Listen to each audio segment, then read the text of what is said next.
연분의 바람이 부는 갯벌. 2001년 10월 10일. 오늘 우리는 한때 전국을 얼어붙게 만들었던 사건의 문을 엽니다. 그때는 아직 CCTV가 지금처럼 촘촘하지 않았고 휴대전화 위치 추적도 허술했으며 데이터라는 말이 형사들 입에서 자주 나오던 시대가 아니었습니다. 대신 남아있는 건 발자국, 냄새, 그리고 사람의 표정 같은 것들이었죠. 그리고 어떤 범죄는 그 사소한 것들에서 시작됩니다. 2001년 10월 10일 수요일, 서해 바람이 유난히 짠 날이었습니다.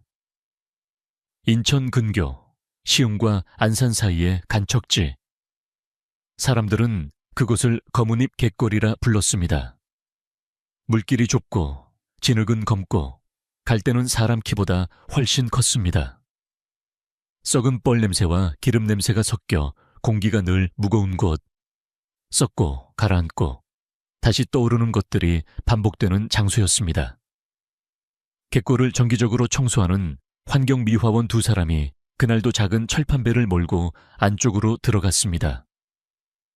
장석길, 쉰을 넘긴 남자, 말수는 적고 담배는 끊지 못한 사람, 그리고 유동현, 28, 그날따라 유난히 얼굴이 예민해 보이던 후배였습니다. 형님, 오늘 냄새가 좀 이상하지 않아요? 유동현이 갈고리 장대를 들어 올리며 말했습니다.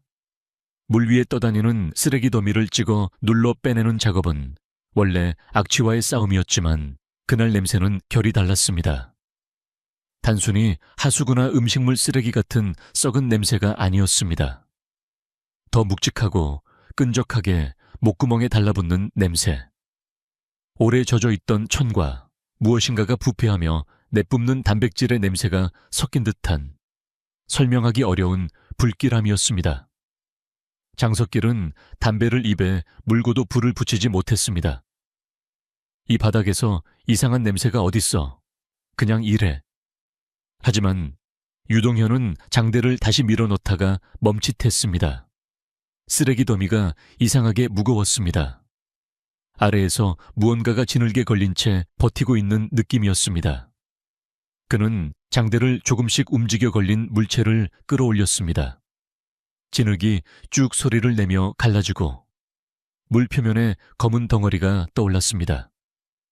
처음엔 타이어라고 생각했습니다. 아니면 폐기된 자루. 그런데 덩어리는 자루가 아니라 손잡이가 달린 여행용 가방이었습니다. 검은색 나일론, 싸구려 재질, 광고 로고도 없고 눈에 띄는 장식도 없었습니다. 다만 지퍼가 살짝 벌어져 있었고 그 틈으로 어두운 물이 스며들며 분홍빛이 도는 액체가 흘러나왔습니다. 유동현이 얼굴을 가까이 가져갔습니다. 그 순간 장석길이 소리쳤습니다. 야, 코 갖다 대지 마. 늦었습니다. 유동현은 이미 그 틈새를 보았고 본 것을 뇌가 이해하기까지 1초가 걸렸습니다. 틈새 사이로 창백한 손이, 손가락이 굳어 말려있는 손이, 물에 오래 잠겨 피부가 벗겨진 듯한 사람의 손이 보였습니다. 유동현의 비명이 갯골에 박혔습니다. 사람이에요. 사람, 형님, 사람. 철판배가 흔들렸고 갈대가 바람에 휘청거렸습니다.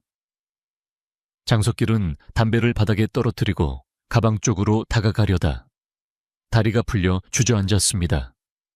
그는 떨리는 손으로 휴대전화를 꺼내 101미를 눌렀습니다. 여기 갯골인데요. 가방 안에 사람이. 신고가 접수된 지 30분 뒤 사이렌 소리가 염분 섞인 바람을 갈랐습니다. 형사 박지훈은 현장에 도착했을 때 먼저 하늘을 올려다봤습니다. 구름이 낮게 깔린 회색 하늘, 빛은 약하고 바람은 차가웠습니다. 그는 장갑을 끼기 전에 물길과 갈대의 방향을 눈으로 훑었습니다.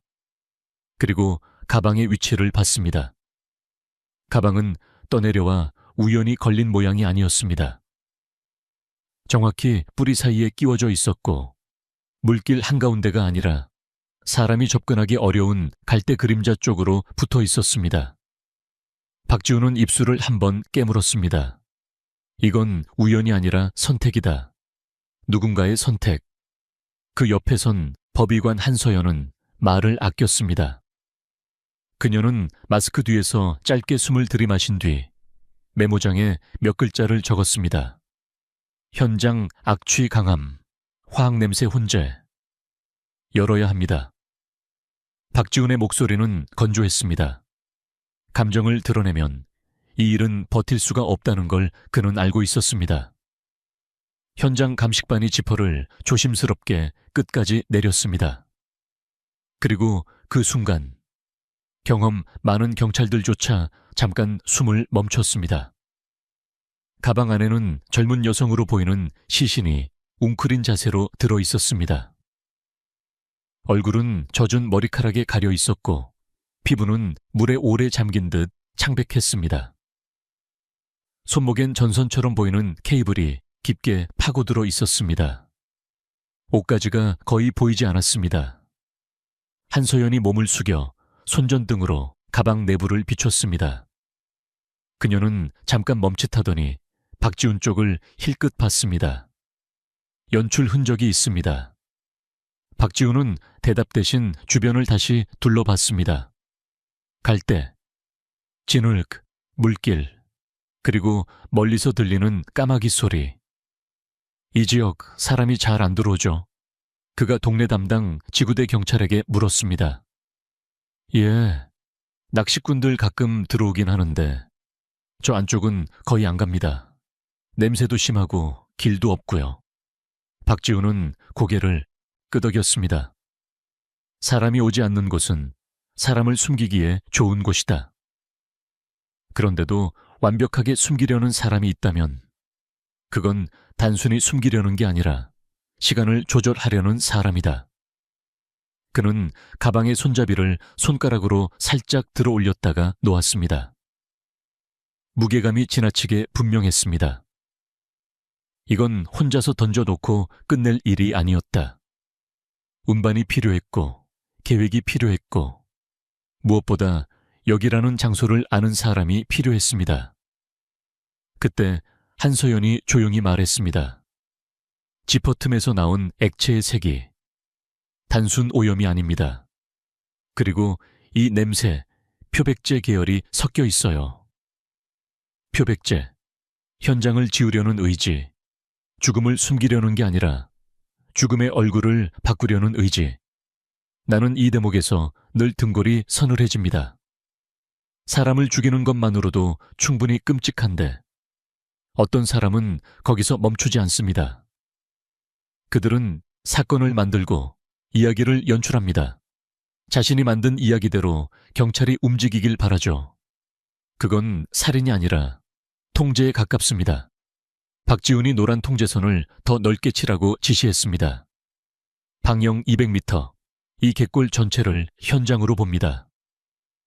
현장 감식반이 바쁘게 움직였고 취재진 몇 명이 멀리서 카메라를 들이밀었습니다. 누군가의 비극이 누군가의 뉴스가 되는 순간이었습니다. 박지훈은 그 시선을 모른 척하지 않았습니다. 대신 더 차갑게 말했습니다. 이 가방 떠내려온 거 아닙니다. 지구대 경찰이 물었습니다. 그럼 누가 일부러? 박지훈은 갈대 사이 어두운 물길을 바라봤습니다. 바람이 갈대를 흔들며 슉슉거리는 소리를 냈습니다. 마치 누군가가 숨을 고르는 소리 같았습니다. 누군가가 여기까지 와서 딱 이만큼 숨겨놨어요. 그는 낮게 덧붙였습니다. 너무 빨리 발견되지도 않게, 너무 늦게도 아니게. 그 말은 곧 다른 뜻이기도 했습니다. 누군가는 이 시신이 발견되는 시간을 계산했다는 것. 그리고 그 계산에는 이유가 있다는 것. 박지훈은 장갑을 끼고 마지막으로 가방을 내려다봤습니다. 한서연이 옆에서 조용히 기록했습니다. 그리고 나는 이 사건의 첫 장면에서 이미 한 가지를 확신합니다. 이건 단순한 살인이 아닙니다. 누군가는 사라짐을 설계했고 발견을 연출했습니다. 그날 갯골의 바람은 짰고 하늘은 낮았고 갈대는 사람처럼 서 있었습니다. 그리고 그 갈대 사이 어딘가에서 아직 이름도 없는 공포가 천천히 숨을 쉬고 있었습니다. 다음 장에서 우리는 그 공포가 어떤 방식으로 증거가 되어가는지 보게 됩니다. 차가운 흰빛 아래 진실은 숨지 않는다. 시신이 옮겨진 곳은 시흥경찰서 관할의 작은 부검실이 아니라 인천지방경찰청 산하 감식센터에 가까운 시설이었습니다. 그날 새벽 박지훈은 사무실에서 한 번도 커피를 마시지 못했습니다. 컵은 계속 식었고 담배는 계속 꺼졌습니다. 머릿속에는 오로지 한 장면만 반복됐습니다. 검은 여행 가방, 지퍼 틈, 그리고 계산된 위치. 어떤 사건은 현장에서 절반이 끝나고 나머지 절반은 부검대 위에서 끝납니다. 그리고 그 부검대는 인간이 만들 수 있는 가장 차가운 무대입니다. 부검실 문이 열리자 냄새가 먼저 밀려 나왔습니다. 살균제, 차가운 금속, 그리고 오래 젖어있던 천의 냄새. 한서연 법의관은 방진복을 단정히 여미고 고글을 고쳐 썼습니다. 그녀의 동작은 군더더기가 없었습니다. 마치 감정이 들어갈 틈을 원천 차단하는 사람처럼. 기록 시작합니다. 녹음기가 켜지는 딸깍 소리, 그리고 흰 조명 아래 갯벌에서 끌려온 현실이 그대로 놓였습니다. 한서연은 먼저 기본 신체 정보를 읽어 내려갔습니다. 여성, 추정 연령 20대 중반, 신장 약 106cm 팀비바드, 체격 중등도, 부패 진행, 수중 노출로, 표피 박리 다수, 지문 채취 난항 예상. 박지훈은 한 손에 수첩을 쥐고 다른 손으로는 펜을 몇 번이고 굴렸습니다. 그의 눈은 한서연의 얼굴이 아니라 그녀가 가리키는 지점들만 따라갔습니다. 사건을 사람으로 보면 무너집니다. 그는 사건을 구조로 보려 했습니다. 한서연이 시신의 손목을 조심스럽게 들어 올렸습니다. 전선 케이블로 보이는 붉은색 결박 흔적이 깊게 남아 있었습니다. 결박 아픈이 뚜렷합니다. 피부가 케이블 모양 그대로 눌렸고 주변에 부종 반응이 일부 확인됩니다. 그녀는 잠깐 멈추더니 더 낮은 목소리로 덧붙였습니다. 이건 사후 결박이 아닙니다. 살아있을 때 묶였어요. 그리고 꽤 오랫동안. 박지훈이 펜을 멈췄습니다. 오랫동안이라면 최소 몇 시간? 최소 24시간 가능성. 더 길 수도 있어요. 그 말이 의미하는 바는 분명했습니다. 이 사건은 그날 밤에 끝나지 않았다나. 분이 한 바가 미나이 알았다는 것. 누군가는 한 사람을 하루 이상 어딘가에 가둬두었다는 것. 한서연은 이어 목 부위를 살폈습니다.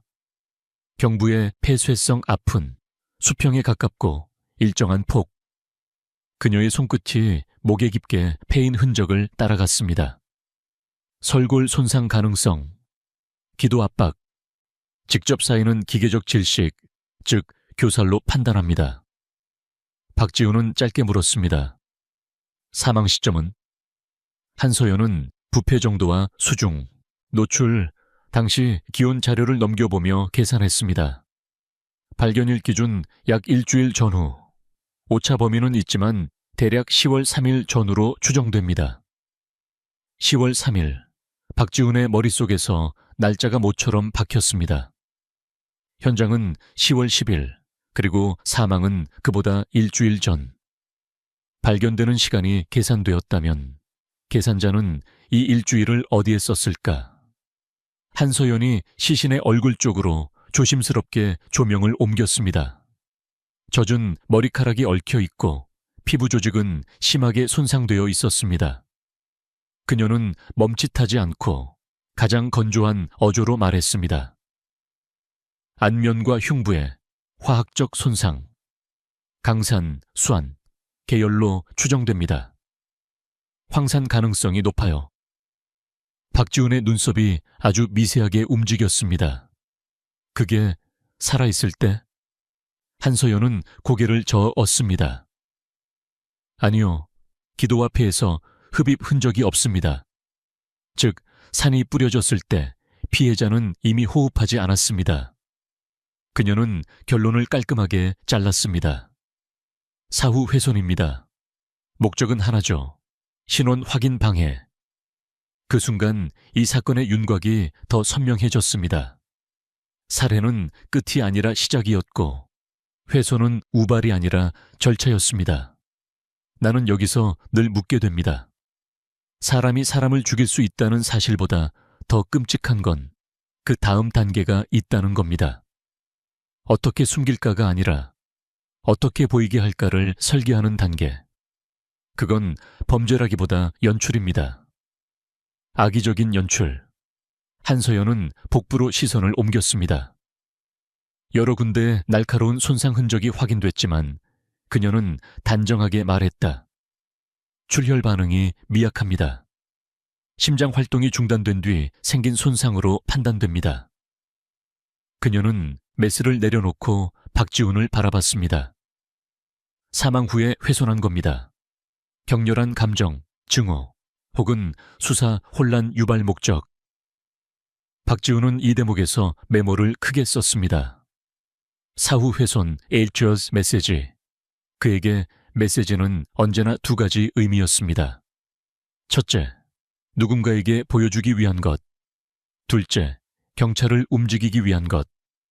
한서연은 이제 내부 검사를 준비했습니다.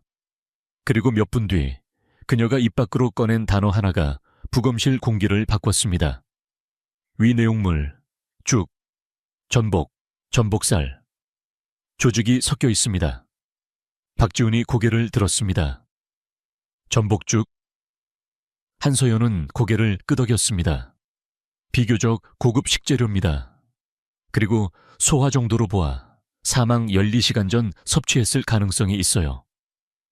박지훈은 잠깐 말이 없었습니다. 그는 갯벌에 차가운 바람 대신 따뜻한 죽 한 그릇을 떠올렸습니다. 사람이 죽기 전 마지막으로 먹는 게 전복죽이라면 그건 굶긴 납치범의 밥이 아닙니다. 손님에게 내는 밥에 가깝습니다. 혹은 안심시키기 위해 주는 밥. 한서연이 이어서 샘플을 채취하며 말했습니다. 그리고 혈액과 간 조직에서 수면 유도제 성분이 나왔습니다. 벤조디아제핀 계열 혹은 졸피뎀 계열 가능성, 농도가 높습니다. 박지훈은 한 문장으로 정리했습니다. 먹여서 재웠다. 네. 한서연은 인정했습니다. 투약 후 2년치 30분이면 저항 능력이 급격히 떨어집니다. 교살 시 손톱 자국이나 방어 흔적이 적은 것도 설명됩니다. 그 순간 박지훈의 수첩에는 새로운 흐름이 생겼습니다. 전복죽, 약물, 저항 없음, 결박 장시간, 교살, 사후 훼손, 산 훼손, 갯벌 투기. 이건 우발이 아니었습니다. 흐름이 있다는 건 계획이 있다는 뜻이었습니다. 부검이 끝나갈 무렵 기술요원이 작은 보고를 하나 올렸습니다. 지문 채취가 어렵습니다. 표피가 벗겨져서. 한서연은 고개를 끄덕이며 지시했습니다. 특수 처리로 복원 시도하세요. 그래도 안 되면 치아 기록과 실종 신고 대조로 갑니다. 박지훈은 창문 없는 부검실 벽을 잠깐 바라봤습니다. 사건에서 가장 잔인한 부분은 피해자가 이름 없이 남는 순간입니다. 이름이 없으면 수사는 방향을 잃습니다. 범인은 그걸 압니다. 그래서 얼굴을 지웁니다. 그때 박지훈의 무정의가 울렸습니다. 팀장님, 관내 실종 신고 리스트 확보했습니다. 최근 2주 내 20대 여성 12건 추려야 합니다. 박지훈은 짧게 답했습니다. 키메리 65 전후, 20대 중반, 10월 3일 전후 실종. 그리고 평소 전복죽 같은 걸 혼자 사 먹을 타입이 아닌 사람. 그런 사람부터.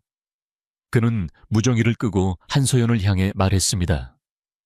이 전복죽 어디서 나왔는지 추적할 수 있을까요? 한소연은 잠깐 생각했습니다. 당시엔 카드 기록이 남는다면 가능하겠죠. 하지만 현금이면 어렵습니다. 그리고 한마디를 덧붙였습니다. 다만 전복죽은 아무 데서나 파는 음식이 아닙니다. 범위를 좁힐 수는 있어요. 박지훈은 그 말에서 가능성을 들었습니다. 가능성은 수사의 연료였습니다. 그는 부검실 문 앞에서 마지막으로 시신을 바라봤습니다. 흰천 아래의 얼굴은 훼손되어 있었고 이름은 아직 없었습니다. 하지만 박지훈은 확신했습니다. 범인은 피해자를 모르게 만들려고 했습니다. 그러나 역설적으로 그 집착이 범인을 드러낼 겁니다. 전복죽은 친절이 아니고 약물은 실수도 아닙니다. 이건 관계입니다. 접근입니다. 신뢰입니다. 나는 이 장면에서 한 가지 생각이 듭니다. 범죄는 종종 폭력으로 시작하지만 더 자주 신뢰로 시작합니다. 피해자가 문을 열어주는 순간, 그 순간이 진짜 범행의 첫 장면입니다. 박지훈은 천천히 말했다. 이 여자는 낯선 사람 차에 억지로 끌려 탄 게 아닐 겁니다. 그리고 그 말은 곧 다음 질문을 불러옵니다. 그렇다면 그녀는 누구를 믿었을까? 그리고 그 믿음은 어디서 시작됐을까? 다음 장에서 우리는 시신의 이름을 찾기 시작합니다. 이름을 찾는 순간 범인의 얼굴도 서서히 윤곽을 드러내기 시작할 겁니다. 이름이 붙는 순간 공포는 방향을 가진다. 사건이 가장 잔인해지는 때는 시신이 시신에서 누군가로 바뀌는 순간입니다. 그 순간부터 수사는 단순한 퍼즐이 아니라 한 가족의 시간과 감정과 삶을 통째로 끌고 들어오는 전쟁이 됩니다. 그리고 이상하게도 범인도 그걸 알고 있습니다. 그래서 그는 얼굴을 지우려 합니다. 이름을 빼앗으려 합니다. 하지만 이름은 생각보다 완강합니다. 2001년 10월 11일 목요일, 박지훈은 경찰청 실종자 목록을 벽에 붙였습니다. 총 12건, 20대 여성 실종 신고는 명절 전후로 늘어납니다. 이동이 많고 가족 연락이 느슨해지며 며칠 지나면 돌아오겠지라는 낙관이 신고를 늦추기 때문입니다. 그리고 범인은 그 틈을 좋아합니다. 틈은 언제나 사람의 마음에서 생기니까요. 감식팀은 부검 결과를 토대로 필터를 걸었습니다. 여성 20대 중반, 키 195 전후 실종 시점. 10월 3일 전후 복부 우측 하단의 수술 흉터 가능성. 부검에서 희미하게 확인된 흔적. 평소 생활 패턴이 비교적 단순하고 외부 노출이 적은 타입 서류가 반으로 줄어들었고 다시 반으로 줄었습니다. 결국 3장의 파일만 남았습니다. 그중 한 장, 얇지만 정리가 유난히 꼼꼼한 파일이 박지훈의 손에 들렸습니다. 이름, 김혜진, 22버, 직업, 수출입 회사 회계팀, 사원 거주, 시흥 전광동 원룸 실종 시각, 2001년 10월 3일, 21전 전후 특이사항, 충수염 수술 흉터, 우하 복부, 목걸이 펜던트 뒷뒷면, IJAJ 각인 박지훈은 펜으로 집 3, 2176 이전에 동그라미를 2번 그렸습니다. 부검이 추정한 사망 시점과 맞아떨어졌습니다. 그리고 HJ, 목걸이, 지워진 얼굴 대신 남아있는 작은 표식. 그는 즉시 실종 신고를 접수한 가족에게 연락하라고 지시했습니다. 가족의 동의 없이는 그 자리를 넘을 수 없으니까요. 시흥경찰서 민원실로 들어온 사람은 2명이었습니다. 김혜진의 어머니 김명숙 52, 그리고 외삼촌 윤태식 44. 어머니는 말이 많지 않았습니다. 말을 많이 한다는 건 아직 희망을 크게 가지고 있다는 뜻이기도 합니다. 그녀는 반대로 사흘 내내 희망이 조금씩 줄어드는 과정을 온몸으로 겪어온 사람처럼 보였습니다. 박지훈은 유난히 정중한 말투로 시작했습니다. 어머님, 저희가 실종자와 특징이 유사한 시신을 발견했습니다. 다만 상태가 좋지 않습니다. 확인 과정이 힘드실 수 있어요. 어머니는 그 말을 듣고도 울지 않았습니다. 오히려 울지 못하는 사람처럼 턱을 꽉 다물었습니다. 손가락 끝이 떨렸습니다. 그냥 보여주세요. 그녀가 말했습니다. 어떻게든 확인해야 하잖아요. 박지훈은 그 말에서 한 인간이 감당할 수 있는 가장 무거운 결심을 보았습니다. 부검실과 연결된 확인실, 냉기가 유리문을 타고 나왔습니다. 박지훈은 마지막으로 한 번 더 설명했습니다. 얼굴은 손상이 심해 가려놓았습니다. 흉터와 소지품으로 먼저 확인하실 겁니다. 문이 열리고 흰 천 아래로 복부 일부만 노출된 시신이 보였습니다. 어머니는 한 발, 두 발 다가가더니 잠깐 멈췄습니다. 그 순간 그녀는 이미 알고 있었습니다. 사람은 자기가 알고 싶은 것과 자기가 이미 알고 있는 것을 구분하지 못하는 순간이 오거든요. 어머니는 손을 뻗어 복부 우측 아래를 조심스럽게 만졌습니다. 흉터는 부검 손상 사이로도 분명했습니다. 기억은 피부보다 정확합니다. 그 흉터가 생긴 날, 어머니는 병원 복도에서 밤을 새웠을 테니까요. 어머니의 입에서 소리가 새어나왔습니다. 혜진아, 그리고 다음 순간 그녀의 몸이 무너졌습니다. 울음은 소리가 아니라 숨처럼 나왔습니다. 어떤 울음은 목에서 나오지 않습니다. 가슴 깊은 곳에서 사람이 부서지는 소리로 나옵니다. 윤태식이 그녀를 붙잡았습니다. 어머니는 바닥에 주저앉은 채 천을 움켜쥐려 했습니다.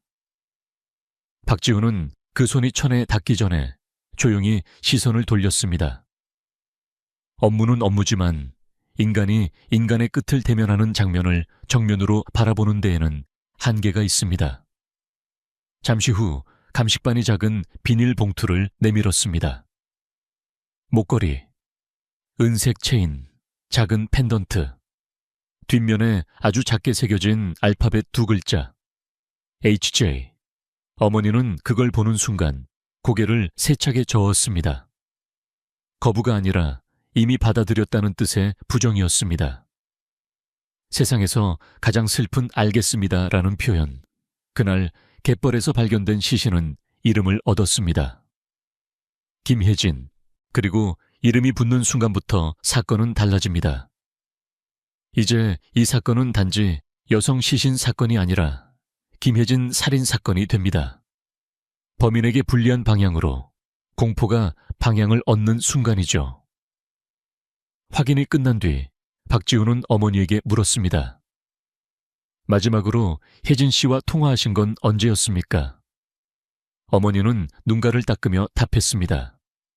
10월 3일 저녁이요. 추석 지나고 회사가 바쁘다더니 그날은 집에 못 내려온다고 했어요. 그래도 목소리는 괜찮았어요. 그냥 피곤하다 그랬어요. 박지훈은 이어서 물었습니다. 최근에 누가 접근했다거나 따라다닌다거나 이상한 연락을 받았다거나 그런 얘긴 없었나요? 어머니는 고개를 저었습니다. 그러다가 잠깐 멈추더니 아주 작게 말했습니다. 남자친구가 있었어요. 이민규라고 사귄 지 1년 조금 넘었대요. 박지훈은 그 이름을 메모하며 최대한 중립적인 톤으로 질문을 이어갔습니다. 두 사람 관계는 어땠습니까? 처음엔 좋았죠. 그런데 요즘은 자주 싸운다고 하더라고요. 혜진이가 결혼 얘기만 나오면 피했다고, 아직 돈이 없다고 그랬어요. 결혼, 돈, 압박. 2001년의 한국에서 이 단어들은 종종 폭발물입니다. 특히 결혼은 해야 한다는 분위기 속에서 누군가의 거절은 상대의 자존심을 건드립니다. 그리고 자존심은 때때로 범죄의 아주 얇은 시동줄이 됩니다. 박지훈은 일단 고개를 끄덕였습니다. 하지만 그는 속으로 결론을 내리지 않았습니다. 사건은 늘 가장 쉬운 답을 유혹합니다. 남자친구, 연인, 질투. 그러나 그 쉬운 답이 진짜인 경우도 있지만 쉬운 답으로 경찰이 달려가길 바라는 범인도 있습니다. 그는 어머니를 돌려보낸 뒤 즉시 두 갈래로 수사를 찢었습니다. 김혜진의 생활 방영, 회사 원룸, 지하철 동선. 남자친구 이민규의 최근 행적과 관계 분석, 먼저 원룸. 주인집 아주머니는 경찰을 보자마자 한숨부터 쉬었습니다. 그 아가씨 착했어요. 밤늦게 들어와도 조용했고 남자친구만 오면 좀 시끄럽긴 했죠. 박지훈이 물었습니다. 최근에 크게 다툰 적 있습니까? 아주머니가 기억을 더듬었습니다. 추석 전날쯤 10월 2일인가 밤 9시 넘어서요. 둘이 방에서 말소리가 커지더니 뭐가 깨지는 소리도 났어요. 제가 문 두드리니까 남자가 얼굴 붉혀서 내려가더라고요. 아가씨는 울고 박지훈은 그 장면을 머릿속에 그렸습니다. 그리고 이상하게도 그 장면은 너무 전형적이었습니다. 전형적이라는 건 때로 위험합니다. 전형은 우리를 안심시키고 그 안심이 실수를 낳거든요. 그는 아주머니에게 마지막으로 물었습니다. 10월 3일 밤 혜진 씨가 나가는 걸 보셨나요? 아주머니가 고개를 끄덕였습니다. 네, 9시쯤 휴대폰 들고 나가더라고요. 누굴 기다리는 것 같았어요. 문 앞에서 잠깐 서 있더니 바로 골목 쪽으로. 박지훈의 심장이 아주 조금 빨라졌습니다. 기다린다는 표현, 끌려간 게 아니라 스스로 나갔다는 의미, 이건 다음 퍼즐 조각을 요구했습니다. 그날 밤 그녀는 누구를 기다렸을까?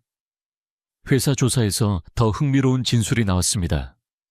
회계팀 동료인 정수진이 조심스럽게 손을 들었습니다. 형사님, 혜진 씨, 명절 전부터 좀 불안해했어요. 창밖을 자주 봤고 누가 따라오는 것 같아 라는 말도 했어요. 그래서 며칠은 남자친구가 데리러 왔던 걸로 알아요. 박지훈은 그 말을 기록하며 속으로 짧게 정리했습니다. 따라다님, 관찰, 준비. 정수진은 망설이다가 하나를 더 말했습니다. 그리고 꽃이 왔어요. 커다란 빨간 장미, 보낸 사람 이름이 없었어요. 다들 남자친구가 보낸 줄 알았는데 혜진 씨는 얼굴이 굳었어요. 기뻐하는 표정이 아니었어요. 꽃, 익명, 그리고 기쁨이 아닌 공포. 나는 이 대목을 좋아하지 않습니다. 좋아하지 않는다는 표현이 이상하죠. 하지만 이런 사건에서 꽃이 등장하면 대개 로맨스가 아니라 소유욕입니다. 나는 너를 안다. 나는 너에게 닿을 수 있다. 그런 신호. 박지훈은 물었습니다. 꽃 포장지나 영수증 남아있나요? 정수진이 가방에서 종이 한 장을 꺼냈습니다. 꽃 포장지 조각, 그리고 작은 로고. 한빛플라워, 한빛꽃집. 전 관격 근처. 박지훈은 그 로고를 보고 마치 누군가가 수사의 문고리를 놓아준 것처럼 느꼈습니다. 자꾸 하찮은 종이 조각이 때로는 살인범의 손목을 묶습니다. 그는 곧장 팀원들에게 지시했습니다. 꽃집부터 간다. 주문자, 결제 방식, 시간, 배송지. 그리고 10월 3일 밤 9시 전후 전광동 원룸 골목 CCTV를 최대한 확보해. 그때까지도 박지훈은 확신하지 못했습니다. 이민규가 범인일 수도 있습니다. 하지만 또 다른 가능성, 더 무서운 가능성, 도 동시에 커지고 있었습니다. 김혜진은 누군가에게 안전한 사람으로 보았기 때문에 스스로 문을 열었을지도 모릅니다. 가까운 사람, 믿을 만한 사람, 혹은 선배, 오빠, 좋은 분으로 포장된 누군가. 그리고 바로 다음 날, 그 가능성은 CCTV 화면 속에서 모양을 갖추기 시작합니다. 10월 12일 새벽, 낡은 DVR에서 추출한 영상이 모니터에 떴습니다. 화질은 좋지 않았고 프레임은 끊겼습니다. 그래도 움직임은 남아 있었습니다. 전광동 골목 입구. 시간 표시 2001 003 25 58. 여자가 나타났습니다. 베이지색 바람막이, 검은 바지, 작은 가방. 휴대폰을 귀에 댄 채 빠르게 걸었습니다. 박지훈이 모니터를 노려봤습니다. 2벼시 58 21초 넘전. 화면 오른쪽에서 검은 세단이 천천히 들어왔습니다. 가로등 불빛에 차체가 잠깐 번쩍였습니다. 헤드라이트가 카메라를 정면으로 때리며 번호판은 하얗게 날아갔습니다. 딱 그 순간이었습니다. 기술이 인간의 눈을 배반하는 순간. 그러나 더 중요한 건 번호판이 아니었습니다. 김혜진의 반응이었습니다. 그녀는 주저하지 않았습니다. 경계하지도 않았습니다. 마치 약속된 사람을 기다렸다는 듯 조수석 문을 열고 스스로 탔습니다. 차는 곧바로 출발했습니다. 도시의 불빛 속으로 섞여 사라졌습니다. 박지훈은 영상을 되감았습니다. 1번, 2번, 5번. 그는 아주 낮게 말했습니다. 억지로 끌려간 게 아니다. 이 한 문장으로 수사의 방향이 완전히 바뀝니다. 랜덤 범행이 아니라 타깃 범행. 낯선 괴물이 아니라 아는 얼굴. 나는 이 지점에서 늘 소름이 돋습니다. 사람들이 진짜로 무서워하는 건 칼이 아닙니다. 사람들이 진짜로 무서워하는 건 문을 열어준 사람입니다. 박지훈은 팀원들을 바라봤습니다. 이 차를 찾아야 한다. 그리고 이 차를 운전한 사람을 찾으면 김혜진이 왜 그 문을 열었는지도 알게 된다. 모니터 속 검은 세단은 다시 한번 조용히 화면 밖으로 빠져나갔습니다. 그날 밤 김혜진이 마지막으로 보았던 것은 아마 그 차 안에 익숙한 실루엣이었을 겁니다. 다음 장에서 우리는 그 차를 추적합니다. 번호판이 보이지 않는다면 동선으로 묶습니다. 동선이 끊기면 사람을 붙잡습니다. 그리고 그 사람이 누구였는지 알아내는 순간 이 사건은 비로소 본색을 드러내기 시작합니다. 검은 세단은 어디에서 숨었나? 2001년의 수사는 지금처럼 데이터가 자동으로 길을 안내해주는 방식이 아니었습니다. CCTV는 있었지만 화질은 거칠었고 저장 장치는 자주 오류가 났으며 차량 번호판은 가로등빛 한 번만 정면으로 맞아도 하얗게 날아갔습니다.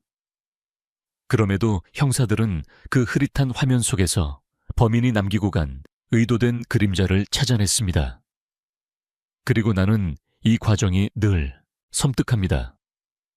범인은 흔적을 지우려 하지만 동시에 특정한 방식으로 흔적을 남기거든요. 마치 경찰이 어떤 방향으로 뛰어가길 바라는 것처럼요. 박지훈은 김혜진이 스스로 차에 탔다는 사실을 다시 확인한 뒤 수사를 새 갈래로 찢었습니다. 차량, 골목에서 출발한 검은 세단의 동선 추적 관계, 김혜진이 문을 열어줄 만한 아는 사람, 리스트 확보 사전 신호, 익명의 꽃다발, 따라다님, 불안감에 출처 추적 그중 가장 빨리 움직일 수 있는 건 꽃이었습니다. 꽃은 흔적이 남습니다. 누군가는 주문했고, 누군가는 포장했고, 누군가는 배송했으니까요. 전광격 인근 한빛플라워. 가게 유리문을 열자 꽃냄새보다 먼저 비닐 포장지 특유의 화학 냄새가 훅 올라왔습니다. 주인인 중년 여성은 경찰이 신분증을 보여주자 숨부터 길게 내쉬었습니다. 아이고, 또 무슨 일이에요? 박지훈은 포장지 조각의 로고를 책상 위에 올려놓았습니다. 이 포장지로 꽃을 보낸 사람이 있습니까? 9월 30일 전후 수출입 회사로 배송. 주인은 잠깐 계산대 아래 장부를 뒤적이더니 고개를 끄덕였습니다. 기억나요? 큰 빨간 장미였어요. 엄청 큰 걸로. 그런데 그 손님이 좀 이상했어요. 이상했다. 카드 결제 안 하고 현금만 냈고요. 영수증도 안 가져갔어요.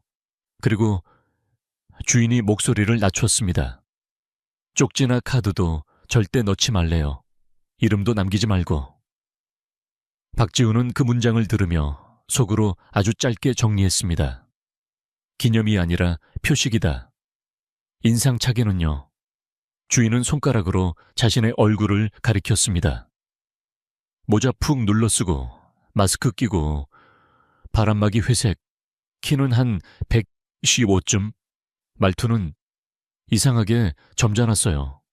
막 험한 사람 느낌은 아니고 회사 다니는 사람 같았어요. 점잖다, 회사 다니는 사람 같다. 이런 진술이 나는 오히려 더 무섭습니다. 우리가 진짜 경계하는 얼굴은 위험한 얼굴인데 범죄는 종종 안전해 보이는 얼굴에서 시작되니까요. 가게 앞 CCTV는요, 주인은 손사래를 쳤습니다. 그때는 CCTV가 지금처럼 좋은 게 아니었어요. 화질도 별로고 테이프도 자주 갈아 끼웠고. 박지훈은 포기하지 않았습니다. 테이프라도 남아있으면 가져가겠습니다. 그렇게 확보한 CCTV는 증거라기보다 징후에 가까웠습니다. 모자를 눌러 쓴 남자, 고개를 숙인 채 돈을 떼내는 장면. 얼굴이 보이지 않는 건 예상대로였지만 이상한 건 따로 있었습니다.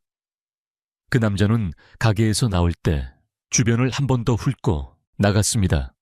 무의식적으로 나오는 행동이 아니라 습관처럼 굳어있는 행동. 감시하는 사람의 몸짓입니다. 이제 차량. 시흥 안산 일대 교통망은 이미 2001년에도 꽤 복잡했습니다. 특히 반월 시화 국가산업단지 쪽은 밤에도 트럭과 승용차가 끊이지 않았습니다.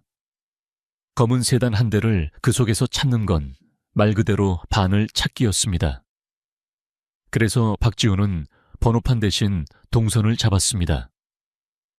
전광동 원룸 골목 CCTV, 이숍 58 탑승 인근 큰길 편의점 CCTV, 21로 07 검은 세단 통과 시화교차로 방향 교통 카메라, 21별 비슷한 차종 포착, 그리고 21 2부 이후 사라진 문제는 그 다음이었습니다.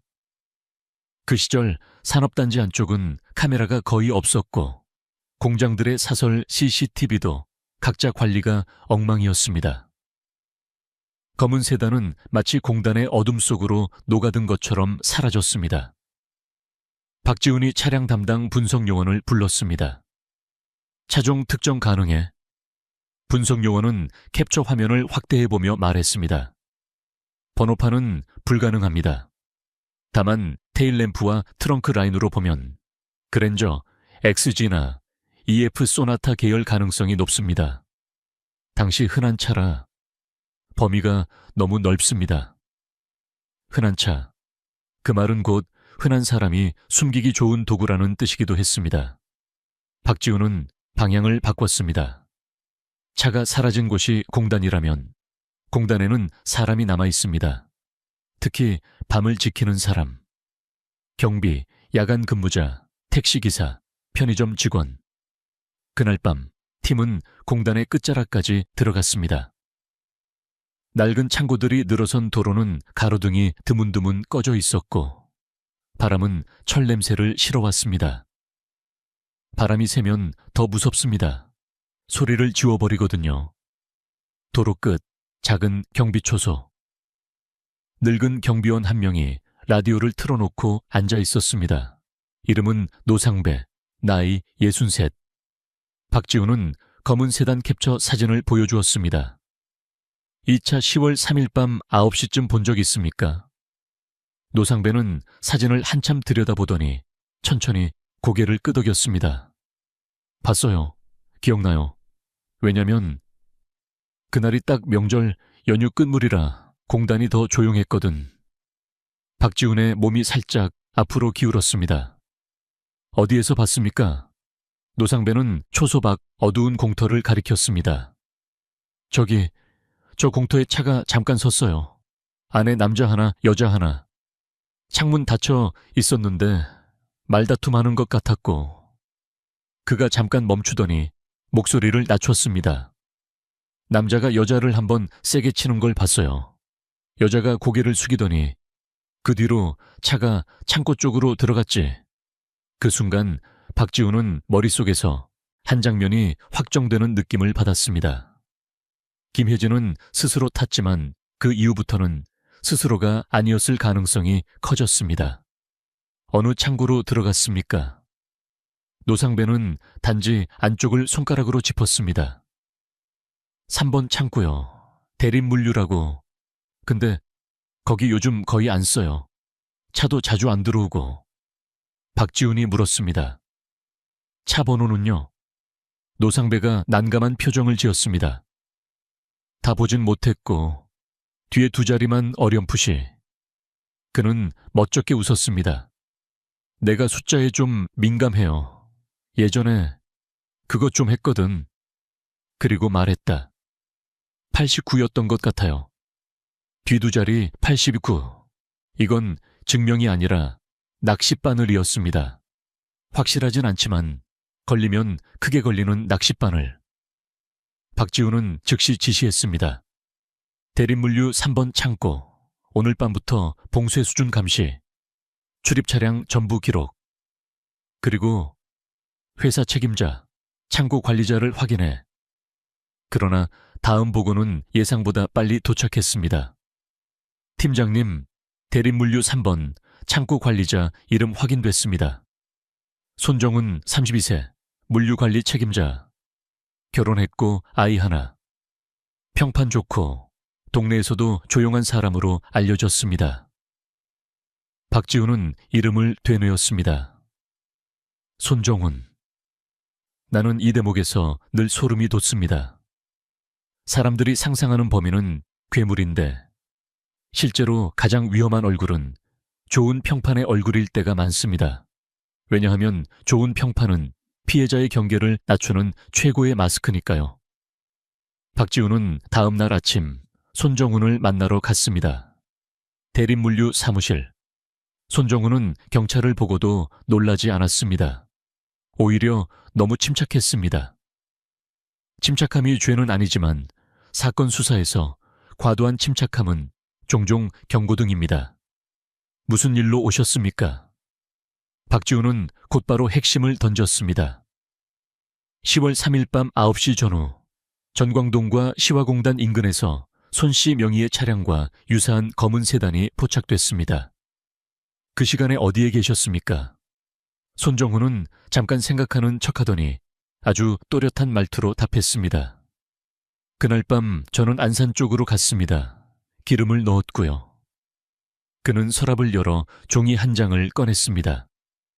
주유 영수증. 날짜와 시간이 찍혀 있었습니다. 2001년 10월 3일 21일 25. 안산 휴게소 인근 주유소.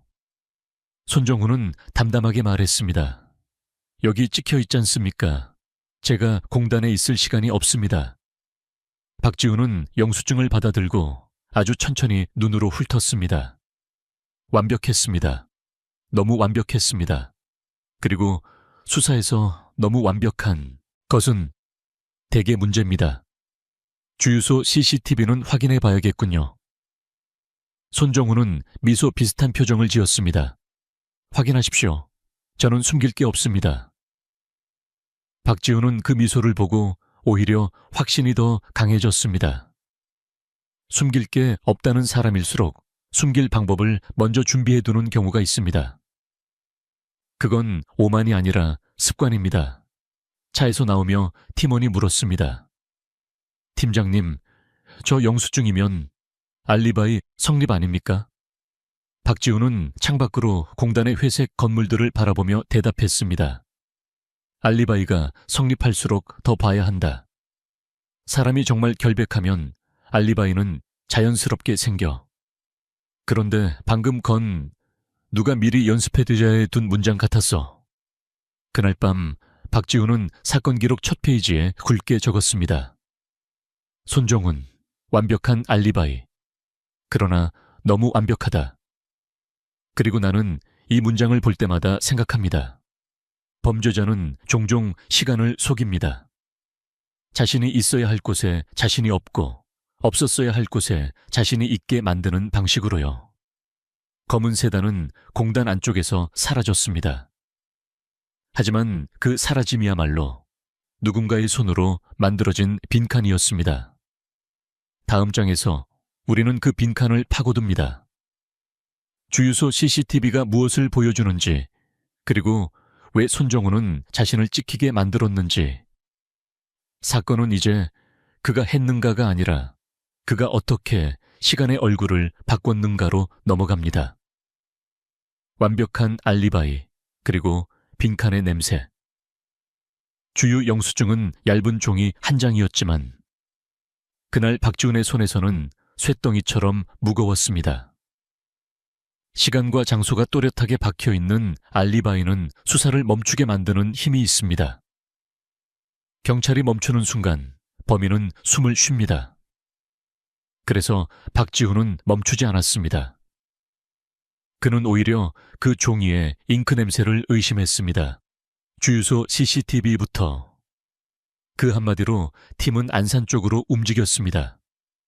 안산 외곽 영수증에 찍힌 주유소. 사장은 처음엔 귀찮다는 표정이었지만 살인사건이라는 단어가 나오자 얼굴색이 바뀌었습니다. 2001년의 CCTV는 지금처럼 서버에 자동 저장되지 않았고 대부분은 테이프나 단순 DVR에 의존했습니다. 테이프는 갈아 끼우면 끝이고 DVR은 한번 오류나면 통째로 증발하는 경우도 있었습니다. 운 좋게도 그날 밤 영상이 남아 있었습니다. 화면 속 시간은 2001년 10월 3일 21, 24.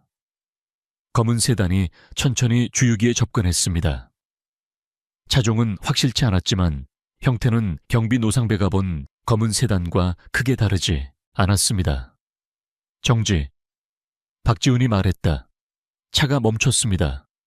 그리고 중요한 장면은 그 다음이었습니다. 운전자는 차에서 내리지 않았습니다. 운전석 창문이 아주 조금 내려가고 팔이 밖으로 나왔습니다. 현금을 건네고 영수증을 받고 다시 창문이 올라갔습니다.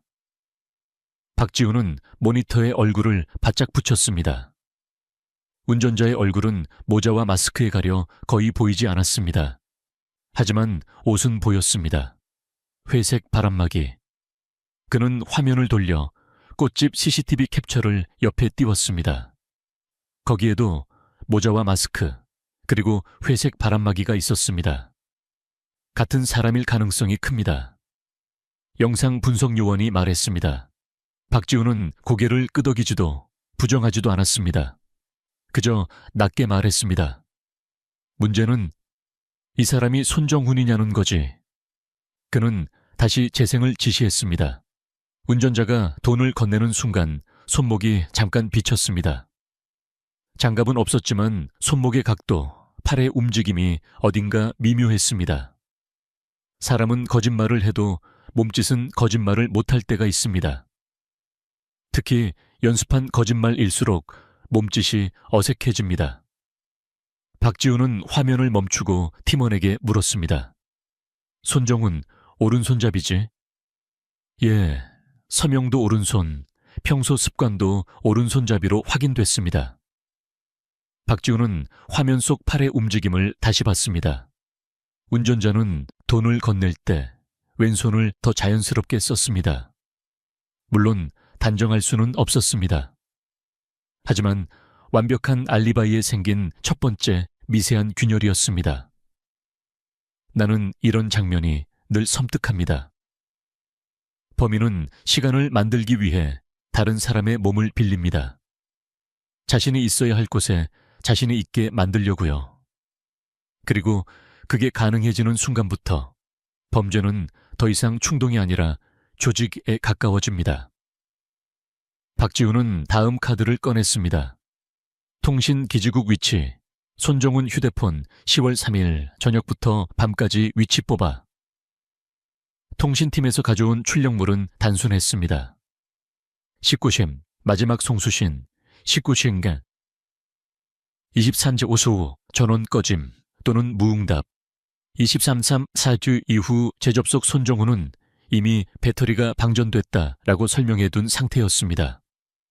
너무 편리한 변명은 대개 진짜 이유를 가립니다. 박지훈은 전화를 꺼내 손정훈의 최근 발신 목록을 들여다보게 했습니다. 그중 눈에 띄는 번호가 하나 있었습니다. 사건 발생 전 일주일 동안 유난히 통화가 잦은 번호. 저장명 성칠이형. 박지훈은 물었습니다. 누구지? 팀원이 답했습니다. 대림물류 쪽에서 소문이 좀 있습니다. 채권 추심, 공단 주변에서 일 봐주는 사람으로.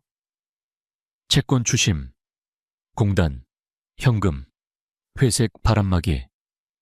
서류 위의 점들이 갑자기 선을 만들기 시작했습니다. 그날 밤 수사는 또 다른 방향에서 움직였습니다. 김혜진의 금융계좌. 은행에서 넘어온 기록에는 이상한 거래가 하나 찍혀 있었습니다. 2001년 10월 6일 24.6 현금 인출 200만 원. 김혜진이 실종된 지 사흘 뒤, 그리고 부검상 사망 시점이 10월 3일 4일 전후였다는 점을 고려하면 이 인출은 김혜진이 직접 했을 가능성이 극히 낮았습니다. ATM CCTV 확보. 박지훈은 지체하지 않았습니다. 화면은 더 나빴습니다. 흑백에 노이즈가 심했고 인물은 헬멧과 마스크로 얼굴을 가리고 있었습니다. 그러나 행동은 또렷했습니다. 카드를 넣고 비밀번호를 망설임 없이 누르고 현금을 뽑아 곧바로 사라졌습니다. 비밀번호를 알고 있었다는 뜻. 그건 협박이든 기만이든 가까움이든 어쨌든 피해자의 삶 속으로 침투했다는 뜻입니다. 박지훈은 화면을 멈추게 했습니다. 정지, 손목. ATM 화면에서 인물의 손목이 잠깐 반짝였습니다. 시계였습니다. 특이하게도 시계가 오른손목에 있었습니다. 박지훈은 사무실로 돌아가 손정훈의 사진들을 쓸어 담았습니다. 회사 행사 사진, 가족 사진, 지인들이 올린 인터넷 카페 게시글 캡처. 그중 한 장에서 손정훈은 아이를 안고 있었고 오른손목에 금속 시계를 차고 있었습니다. 일치합니다. 팀원이 말했다. 박지훈은 대답하지 않았습니다. 일치한다고 해서 증명이 되는 건 아니니까요. 하지만 일치가 늘어날수록 거짓말이 설 자리는 좁아집니다. 이제 남은 건 가장 위험한 단계였습니다. 압수수색, 대림물류 3번 창고, 그리고 그 안쪽 어딘가. 경비 노상배의 진술만으로는 부족했지만 꽃집 진술, CCTV 동선, 금융 인출 정황, 통신 공백, 퍼즐 조각들이 한 장의 그림을 밀어 올리고 있었습니다. 며칠 후 박지훈은 영장을 손에 쥐었습니다. 오늘 밤 들어간다. 대림물류 3번 창고는 밤이 되면 더 거대해 보였습니다. 낡은 철제 셔터, 녹슨 난간, 찢어진 방수포. 바람이 불 때마다 어딘가에서 금속이 서로 긁히는 소리가 났습니다. 그리고 그 소리는 이상하게도 사람의 신경을 갉아먹었습니다. 창고 문이 열리자 냄새가 먼저 들어왔습니다. 락스 냄새. 그건 단순히 청소한 냄새가 아니었습니다. 너무 진했습니다. 숨을 들이마시면 코 안쪽이 화끈거릴 정도로 강했습니다. 누가 이렇게까지 닦아? 팀원 하나가 중얼거렸습니다. 박지훈은 손전등을 들고 바닥을 비췄습니다. 바닥은 물기 하나 없이 건조했지만 구석구석에 하얗게 말라붙은 얼룩이 남아 있었습니다. 지우려 했던 흔적은 지우려 했다는 사실 자체를 남깁니다. 감식반이 루미놀을 준비했습니다. 루미놀은 거짓말을 싫어합니다.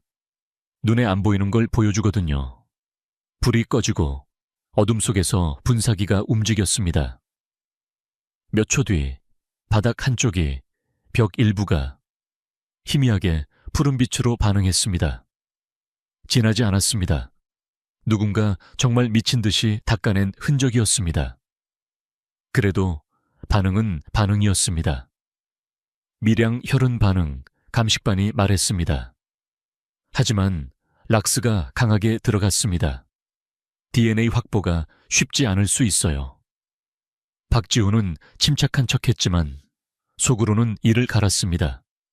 범인은 시간을 벌었고 그 시간으로 증거를 태웠습니다. 그때 경찰견이 창고 안쪽을 향해 움직였습니다. 코를 바닥에 붙이고 한 구역에서 갑자기 멈춰 섰습니다. 그리고 낮고 거친 소리를 냈습니다. 경고에 가까운 소리. 여기 바닥 한쪽에 낡은 타이어 더미가 부자연스럽게 쌓여 있었습니다. 먼지는 고르게 쌓여 있는데 타이어는 이상하게도 최근에 옮긴 듯 각이 살아 있었습니다. 타이어를 치우자 아래에 금속판이 나왔습니다. 두꺼운 철판. 틈새에 윤활유 같은 것이 발라져 있었고 고정 볼트는 비교적 새 것처럼 보였습니다. 박지훈이 숨을 들이마셨습니다. 이건 창고가 아니라 은닉 공간이었습니다. 철판을 들어 올리는 순간 아래에서 찬 공기가 올라왔습니다. 락스 냄새보다 더 불쾌해한 냄새, 습기와 오래된 콘크리트, 그리고 설명하기 어려운 매캐함이 섞인 냄새. 계단이 아래로 이어졌습니다. 불빛이 닿지 않는 곳까지. 박지훈은 방독 마스크를 쓰고 내려갔습니다. 아래는 작은 지하 공간이었습니다. 벽은 콘크리트였고 바닥은 깨끗한 척했지만 완전히 깨끗하진 않았습니다. 구석에는 녹슨 의자가 하나 있었습니다. 바닥에 고정된 흔적, 주변에는 케이블 조각, 테이프 조각 같은 것들이 마치 서둘러 버리고 간 것처럼 남아 있었습니다. 박지훈의 손전등이 벽을 훑다가 멈췄습니다. 벽 한쪽에 아주 희미한 긁힘이 있었습니다. 손톱으로 긁은 것 같은, 하지만 확신할 수 없는 가느다란 선들. 나는 이 장면이 싫습니다. 확신할 수 없는 흔적이 가장 잔인하니까요. 확신이 없으면 법은 움직이지 않습니다. 그리고 법이 움직이지 않는 틈에서 범인은 다시 웃습니다. 감식반이 샘플을 채취했습니다. 바닥 틈새에 미량 혈흔, 의자 주변에 섬유 조각, 머리카락 한 올로 보이는 것. 증거 봉투가 늘어날수록 박지훈의 표정은 더 굳어졌습니다. 그는 이미 알고 있었습니다. 이 정도로는 아직 부족할 수 있다는 걸. 다음 날 손정훈은 다시 경찰서로 불려왔습니다. 그는 여전히 침착했습니다. 아니, 침착한 척했습니다. 창고에 지하 공간이 있더군요. 손정훈은 어깨를 으쓱했습니다. 공단 창고들 원래 그런 곳 많습니다. 예전 연료 저장고였을 수도 있고요. 박지훈이 냉정하게 물었습니다. 락스는 왜 그렇게 많이 썼죠? 손정훈은 미소를 지었습니다. 창고는 더러우니까요. 쥐도 나오고. 그 미소는 이상하게도 사람이 아니라 가면 같았습니다. 그리고 박지훈은 그 가면을 벗길 증거가 필요했습니다. 며칠 뒤 감식 결과가 돌아왔습니다. 혈흔 반응은 있었지만 DNA는 대부분 파괴되어 있었습니다. 머리카락으로 보이는 샘플은 뿌리가 손상됐고 당시 기술로는 확실한 개인식별이 어려웠습니다. 법은 움직이지 않았습니다. 손정훈은 구속되지 않았습니다. 그날 밤 박지훈은 사무실에서 혼자 한참을 앉아 있었습니다. 수첩에는 선들이 그어져 있었고 화살표는 정확히 손정훈을 가리키는데 마지막 결론만 비어 있었습니다. 그는 낮게 중얼거렸습니다. 너무 완벽해. 그래서 더 더럽다. 그리고 나는 그 장면에서 확신합니다. 이런 사건은 종종 그때 해결되지 않습니다. 범인은 증거를 닦아내고 시간은 기억을 닳게 만듭니다. 하지만 시간이 모든 걸 지우진 않습니다. 오히려 시간이 지나면 기술이 바뀌고 사람의 입이 풀리고 잊힌 기록이 살아납니다. 김혜진 사건은 그해 겨울 결국 장기 미제로 분류됩니다. 박지훈은 다른 사건들에 떠밀려 가면서도 파일을 폐기하지 않았습니다. 그는 책상 맨 아래 서랍에 그 파일을 넣어두었습니다. 그리고 몇 년 뒤, 정말 몇 년이 지난 뒤 누군가가 그 서랍을 다시 열게 됩니다. 다음 장에서 우리는 그 몇 년 뒤로 건너갑니다. 기술이 진화하고 한 사람의 입이 열리며 완벽했던 알리바이의 마지막 빈칸이 마침내 채워지는 순간으로. 시간이 지나면 거짓말이 먼저 늙는다. 2007년 4월 18일 수요일. 봄비가 얇게 깔린 아침, 시흥경찰서 지하보관실의 형광등은 여전히 차갑게 빛났습니다. 박지훈은 낡은 종이박스 하나를 꺼내 들었습니다. 박스 옆면에는 굵은 매직으로 이렇게 적혀 있었습니다. 이정일, 혜진, 미제. 그는 잠깐 손을 멈췄습니다. 형사에게 미제 사건은 끝나지 않은 파일이 아니라 끝내지 못한 약속에 가깝습니다. 특히 피해자가 이름을 가진 순간부터는 더 그렇습니다. 김혜진이라는 이름은 박지훈에게 6년 동안 계속 걸려 있었습니다. 밤에 문득 떠오르고 다른 사건을 수사하다가도 갑자기 끼어들어 숨을 막게 만들었습니다. 그때는 부족했습니다. 락스 냄새가 모든 걸 씻어냈고 법이 요구하는 결정적 한 방은 끝내 나오지 않았습니다. 하지만 세월은 잔인한 동시에 공평합니다. 증거도 낡지만 거짓말도 낡습니다. 이번엔 달랐습니다. 2000년대 중반으로 넘어오면서 감식 기술과 데이터 처리 방식이 확 바뀌었습니다. 예전 같으면 염소계 표백제에 노출되면 DNA는 끝이라고 고개를 저었을 증거에서 이제는 미량이라도 살아있는 조각을 찾아내는 시대가 왔습니다. 박지훈은 보관실을 담당하는 감식관에게 낮게 말했습니다. 그때 못 찾았던 걸 지금은 찾을 수 있습니까? 감식관은 서류를 훑으며 고개를 끄덕였습니다. 가능성은 있습니다. 특히 락스가 닿지 않은 틈이 있으면요. 금속판 아래, 볼트 주변, 콘크리트 균열 같은 곳. 박지훈은 6년 전 창고 바닥의 철판과 계단을 떠올렸습니다. 그 틈새에서 채취했던 미량 혈흔, 머리카락처럼 보였던 샘플, 섬유 조각들. 그때는 의미 있어 보이지만 의미가 되지 못한 것들이었습니다. 그러나 지금은 의미가 될 수도 있었습니다. 2007년 5월 2일 감식 결과가 도착했을 때 박지훈은 서류를 2번이나 읽었습니다. 흥분해서가 아니라 믿기지 않아서였습니다. 유효 STR 프로파일 일부 확보. 락스가 DNA를 많이 망가뜨렸지만 완전히 끝장내지는 못했습니다. 그리고 결정적으로 금속판 볼트 밑에서 채취한 아주 작은 검붉은 덩어리에서 피해자 김혜진과 부합하는 유전자형이 부분적으로 나왔습니다. 부분 일치. 법정에서는 아직 약합니다. 하지만 수사에서는 방향이 바뀌는 신호탄입니다. 박지훈은 즉시 결정을 내렸습니다.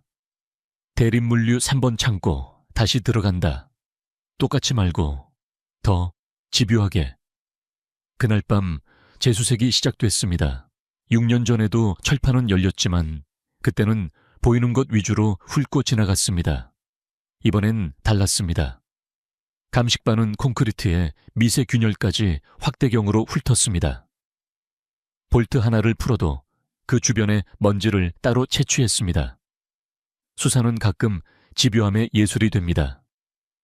그리고 그 집요함이 드디어 살아있는 것을 끌어냈습니다. 철판 안쪽 프레임, 손이 닿기 어려운 틈에서 머리카락 한 올이 나왔습니다. 이번엔 뿌리 목은가 비교적 온전했습니다. 락스가 닿기 전에 그곳에 끼어 있었던 겁니다. 감식관이 말했습니다. 이건 가능성이 큽니다. 이번엔 개인식별까지 갈 수 있어요. 박지훈은 그날 오랜만에 잠을 못 잤습니다. 희망 때문이 아니라 분노 때문이었습니다. 이렇게 가까이에 있었는데 그때 왜 못 잡았나 하는 분노. 미제는 단지 범인의 승리가 아니라 시스템의 느림과 현실의 부족이 만든 공범 같은 면이 있습니다. 그러나 사건을 뒤집은 건 기술만이 아니었습니다. 사람이었습니다. 2008년 1월 9일. 공단 일대에서 채권 추심과 폭력 사건으로 한 남자가 잡혔습니다. 그의 이름은 최성칠. 손정훈 휴대폰에 성칠이형으로 저장되어 있던 바로 그 인물입니다. 최성칠은 처음엔 뻔뻔했습니다. 하지만 조사실에서 2001년 김혜진 사건과 관련해 할 말이 있냐는 질문이 나오자 미세하게 표정이 흔들렸습니다. 그리고 그 흔들림은 단지 기억 때문이 아니었습니다. 그는 이미 오래전부터 알고 있었습니다. 언젠가 이 질문이 올 거라는 걸. 박지훈은 그를 정면으로 압박하지 않았습니다. 대신 아주 차갑게 현실을 알려줬습니다. 지금 내 혐의만으로도 실현기다. 근데 2001년 사건까지 엮이면 너는 도와준 공범으로 간다. 네가 살아남는 길은 하나다. 네가 알고 있는 걸 다 말하는 것. 최성칠은 입술을 몇 번 씹더니 마침내 말을 시작했습니다. 형사님, 그때 저 차 몰아줬습니다. 박지훈의 눈빛이 변했습니다. 어떤 차? 검은타치, 검은 세단, 손정훈 차요. 최성칠이 고개를 숙였습니다. 그날 밤에 손정훈이 전화회사에서 잠깐만 부탁한다고 주유소 가서 기름 넣고 영수증 받아오라 했어요. 필요한 일이라고. 대신 돈 준다고. 박지훈이 천천히 물었습니다. 왜 모자랑 마스크 쓰고 회색 바람막이 입었지? 최성칠은 고개를 더 숙였습니다. 그 형이 그렇게 하랬습니다. 얼굴 절대 보이지 말라고. 주유소에서 내리지 말고 창문 살짝만 내리고 현금만 쓰라고. 그 말이 끝났을 때 박지훈은 한동안 아무 말도 하지 않았습니다. 6년 동안 완벽한 알리바이처럼 보였던 종이 한 장이 단숨에 낡아버렸습니다. 알리바이는 손정훈의 것이 아니었습니다. 그것은 만들어진 시간이었습니다. 손정훈은 시간이 자신을 보호해주길 바랐고 최성칠은 그 시간을 운전해 줬습니다. 박지훈은 추가로 물었습니다. 그럼 손정훈은 그 시간에 어디 있었나?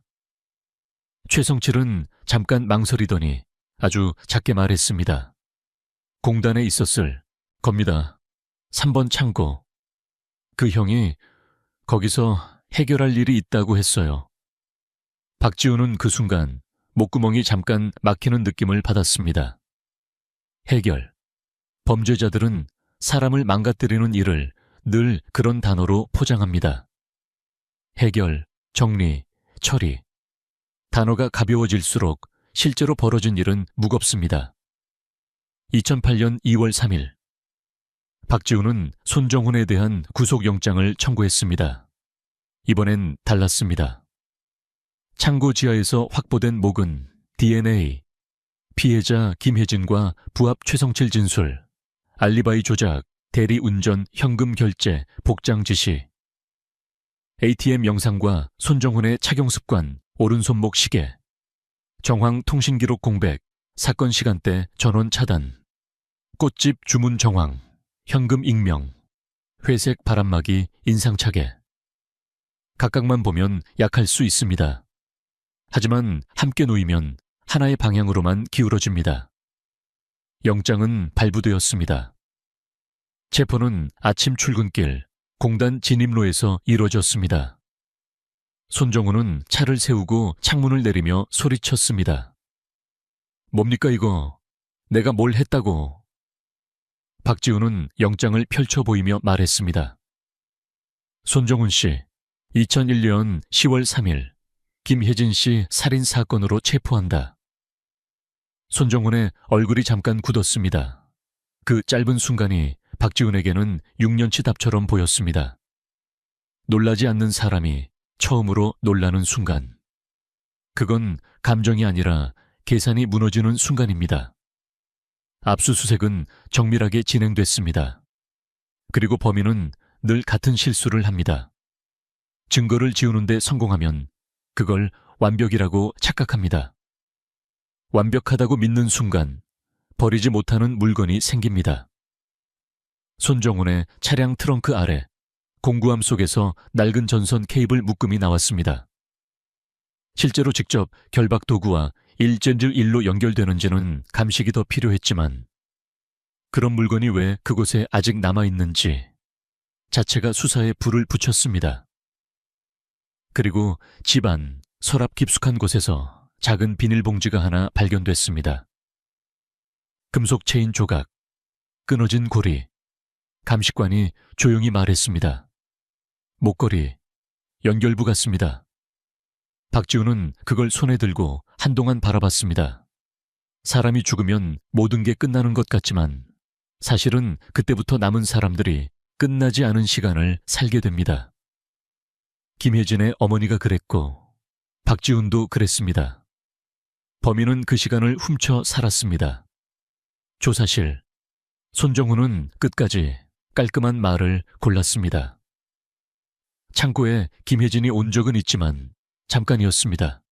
최성칠, 협박당했겠죠. 돈 때문에 저를 엮는 겁니다. DNA? 공단 창고에 사람이 드나드는데 우연히 묻을 수도 있죠. 박지훈은 그 말을 다 듣고 나서야 조용히 한 장의 종이를 내밀었습니다. 주유소 CCTV 캡처, 모자와 마스크, 회색 바람막이, 내리지 않는 운전자, 그리고 최성칠의 자백 조서. 너 알리바이, 네가 만든 거 아니다. 네가 만든 건 시간이 아니라 거짓말이야. 손정훈의 얼굴 근육이 미세하게 떨렸습니다. 그는 박지훈을 똑바로 보지 못했습니다. 박지훈은 압박을 계속하지 않았습니다. 대신 가장 잔인한 방식으로 조용히 말했습니다. 이제 남은 건 하나다. 네가 왜 김혜진이 그 차문을 열게 만들었는지. 그게 밝혀지면 너는 끝이다. 그날 밤 손정훈은 첫 진술을 번복하지 않았습니다. 하지만 박지훈은 알고 있었습니다. 사람이 무너지는 건 보통 한 번이 아닙니다. 처음엔 버티고, 그 다음엔 숨을 찾고, 그 다음엔 자기 합리화를 말하기 시작합니다. 그리고 마지막엔 자기 자신이 만든 거짓말에 질식합니다. 며칠 뒤 박지훈은 김혜진의 어머니 김명숙을 다시 만났습니다. 6년 전보다 더 마른 얼굴, 더 깊어진 주름. 박지훈은 고개를 숙였습니다. 어머님, 잡았습니다. 아직 재판이 남았지만 이제는 끝까지 갑니다. 어머니는 한참 동안 말이 없었습니다. 그저 손을 떨며 물컵을 잡았다가 천천히 내려놓았습니다. 늦었지만 고맙습니다. 박지훈은 그 말이 고맙지 않았습니다. 늦었으니까요. 그러나 동시에 늦었어도 안 하는 것보다 낫다는 것도 압니다. 미제는 시간이 지나면 흐려지지만 사라지지는 않습니다. 기술이 발전하고 사람의 입이 열리고 어느 날 우연처럼 보이는 필연이 찾아옵니다. 그리고 사건은 이제 마지막 단계로 들어갑니다. 다음 장에서 우리는 법정으로 갑니다. 손정훈이 끝내 무엇을 인정하고 무엇을 끝까지 부정했는지, 그리고 한국 사회가 이런 범죄 앞에서 어떤 질문을 던져야 하는지, 나는 그 질문을 피하지 않을 겁니다. 비가 오면 기억은 더 선명해진다. 2009년 11월 23일. 법원 앞 계단은 젖어 있었고 회색 하늘은 마치 오래된 천처럼 축 늘어져 있었습니다. 비가 오는 날이면 사람들은 보통 현재를 걱정합니다. 옷이 젖는 것, 차가 막히는 것, 우산이 부러지는 것. 하지만 어떤 사람들에게 비는 과거를 끌어올립니다. 젖은 공기 속에서 냄새가 되살아나들은 기억도 되살아납니다. 김혜진의 어머니 김명숙은 법정으로 들어가기 전 한 번도 하늘을 보지 않았습니다. 그녀는 손에 작은 비닐봉지를 쥐고 있었고 안에는 낡은 사진 한 장이 들어 있었습니다. 딸의 얼굴, 그 사진의 모서리는 이미 닳아 있었습니다. 닳았다는 건 그만큼 많이 만졌다는 뜻입니다. 기다림이 손끝으로 남는다면 아마 저런 모양일 겁니다. 피고인석에 앉은 손정훈은 여전히 단정한 사람처럼 보였습니다. 머리카락은 깔끔했고 셔츠 칼라는 각이 잡혀 있었고 눈빛은 지나치게 차분했습니다. 그 차분함이 오히려 기괴했습니다. 사람이 죄를 짓는다면 최소한 어떤 흔들림이라도 있어야 정상 아닐까요? 하지만 세상은 늘 정상으로만 굴러가지 않습니다. 그리고 범인은 종종 정상의 얼굴을 가장 잘 씁니다. 검사가 공소사실을 읽기 시작했습니다. 2001년 10월 3일 피해자 김혜진을 유인하여 감금수일간 폭행 및 성폭력, 금품 갈취 시도 약물을 이용한 무력화 살해 후 시신 훼손 및 유기 수사 교란을 위한 알리바이 조작 문장들은 정갈했지만 그 내용은 정갈하지 않았습니다. 법의 언어는 늘 차갑고 단정합니다. 사람을 죽여도 사망이라고 말하고 사람을 망가뜨려도 훼손이라고 말합니다. 나는 그게 싫습니다. 그 단정함이 범죄의 악취를 잠깐 가려주거든요. 손정훈의 변호인은 한마디로 요약했습니다. 직접 증거가 불충분합니다. 그리고 그 말이 법정 전체를 잠깐 얼게 만들었습니다. 맞습니다. 직접 증거는 늘 부족합니다. 왜냐하면 살인은 대개 증거를 남기지 않는 방식으로 진행되니까요. 그러나 직접 증거만으로 세상을 판단한다면 우리는 범죄자들에게 완벽하게 숨는 법만 가르쳐준 셈이 됩니다. 첫 번째 증인은 최성칠이었습니다. 그는 법정에 들어서는 순간부터 불안해 보였습니다. 어깨는 움츠러들었고 손가락은 계속 바지 솔기를 만지작거렸습니다. 법정은 그를 증인으로 불렀지만 사람들은 그를 공범이라고 보는 눈빛이었습니다. 그 눈빛이 그를 더 떨게 만들었습니다. 검사가 물었습니다. 2001년 10월 3일 밤 피고인 손정훈의 차량을 운전해 주유소에서 주유한 사실이 있습니까? 최성칠은 목을 한번 삼키고 답했습니다. 있습니다. 그 일을 누가 지시했습니까? 손정훈이요. 법정이 웅성거렸습니다. 손정훈은 미동도 하지 않았습니다. 그 침착함이 오히려 연습된 침착함처럼 느껴졌습니다. 검사가 이어서 묻습니다. 당시 모자, 마스크, 회색 바람막이를 착용하고 차에서 내리지 말고 창문만 조금 내리라고 지시받았습니까? 최성칠이 고개를 끄덕였습니다. 예, 그렇게 하라고 했습니다. 변호인이 일어섰습니다. 증인은 현재 다른 사건으로 구속 중이며 형량 감경을 기대하고 유리한 진술을 했을 가능성이 있습니다. 그 말도 맞습니다. 그래서 법정은 한 사람의 말만 믿지 않습니다. 한 사람의 말이 다른 것들과 맞물릴 때만 믿습니다. 검사는 주유소 CCTV 캡처를 띄웠습니다. 회색 바람막이, 모자와 마스크, 차에서 내리지 않는 운전자. 그리고 최성칠의 진술은 그 영상과 맞물리며 가능성이 아니라 현실의 모양을 갖기 시작했습니다. 두 번째는 감식관의 증언이었습니다. 감식관은 어려운 용어를 최대한 단순하게 풀었습니다. 피고인 관리 창고의 지하 공간에서 채취된 목은 머리카락 뿌리에서 피해자 김혜진과 유의미하게 부합하는 STR 프로파일을 확보했습니다. 재판장은 확인하듯 물었습니다. 즉, 그 지하 공간에 피해자가 있었을 가능성이 높다는 뜻입니까? 감식관이 답했습니다. 예, 단순 접촉으로는 설명하기 어려운 수준입니다. 손정훈의 변호인이 바로 끼어들었습니다. 오염 가능성은요. 공단 창고는 출입자가 많습니다. 감식관은 흔들리지 않았습니다. 오염은 가능성이 아니라 확률로 따집니다.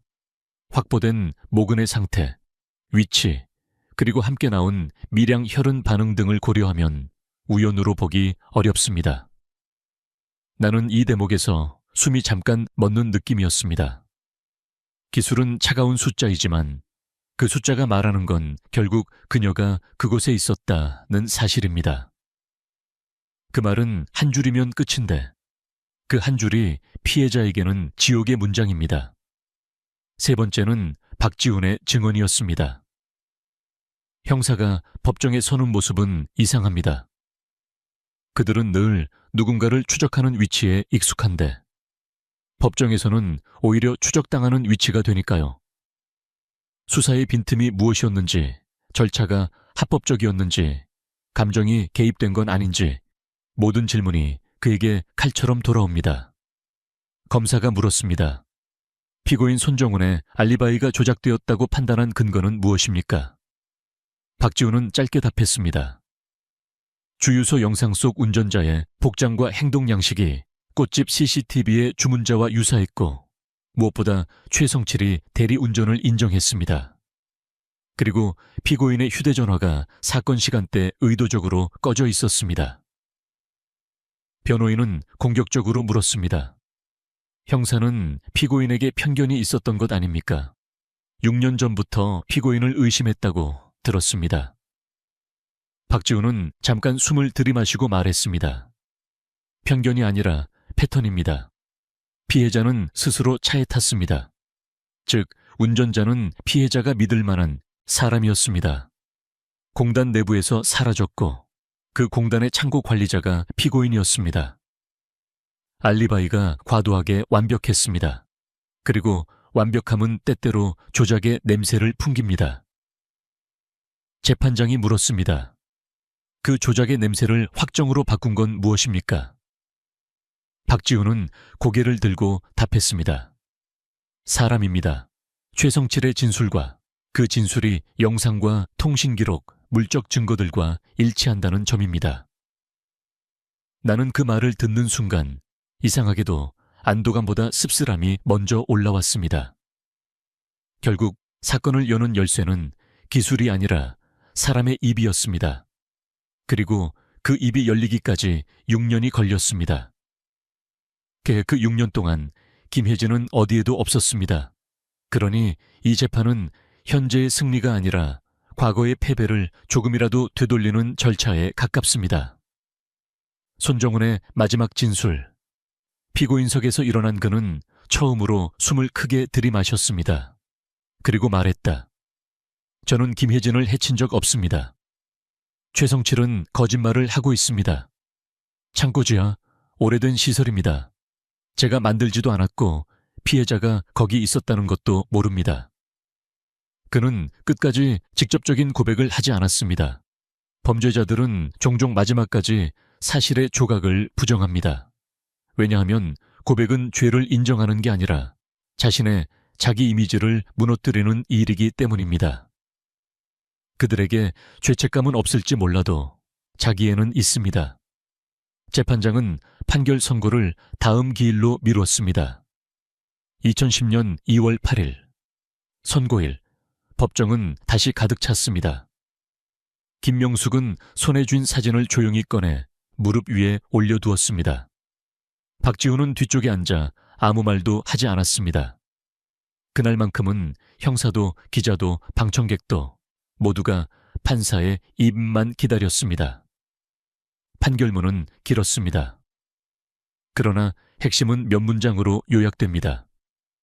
피해자 DNA 모근 및 혈흔 반응, 지하 공간에서 피해자 존재 가능성 높음, 최성칠 진술의 신빙성, 주유소 영상, 통신기록, 사건 흐름과 부합 알리바이 조작, 피고인의 범행 가능성을, 뒷받침 범행 동기, 금전 압박 및 관계적 신뢰를 이용한 유인 정황, 그리고 마지막 피고인 손정훈에게 무기징역을 선고한다.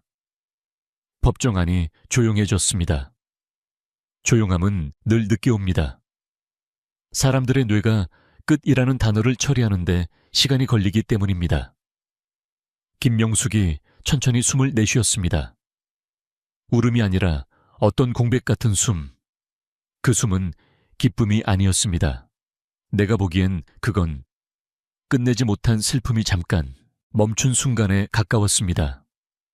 손정우는 그제야 얼굴이 무너졌습니다. 하지만 그 무너짐은 죄책감이라기보다 계산이 틀린 사람의 표정이었습니다. 완벽한 알리바이는 더 이상 완벽하지 않았고 시간은 더 이상 그의 편이 아니었습니다. 재판이 끝난 뒤 박지훈은 김명숙에게 다가가 조용히 말했습니다. 어머님, 죄송합니다. 너무 오래 걸렸습니다. 김명숙은 잠깐 박지훈을 바라보더니 아주 작게 고개를 저었습니다. 잡아줘서 그건 고맙죠. 그리고 덧붙였습니다. 근데 내 딸은 안 돌아오잖아요. 그 말은 너무 당연해서 더 잔인했습니다. 법은 사람을 되돌리지 못합니다. 법이 할 수 있는 건 남은 사람들에게 세상이 완전히 미쳐 돌아가진 않았다고 말해주는 정도입니다. 나는 그날 법원 계단을 내려오며 생각했습니다. 이 사건은 해결됐지만 해결이라는 단어는 피해자에게는 너무 가볍습니다. 우리가 진짜로 해야 할 질문은 이것일 겁니다. 왜 피해자는 믿을 만한 얼굴에 속았는가? 왜 공단의 어둠은 누군가를 숨기기에 앳앳 편했는가? 왜 기술과 제도가 발전하기 전까지 피해자들은 기다릴 수밖에 없었는가? 그리고 마지막으로 가장 불편한 질문. 우리는 다음 사건에서 얼마나 더 빨리 움직일 수 있는가? 비는 계속 내렸고 계단의 물은 또다시 고였습니다. 하지만 적어도 그날만큼은 누군가가 만든 거짓말보다 시간이 더 강했습니다.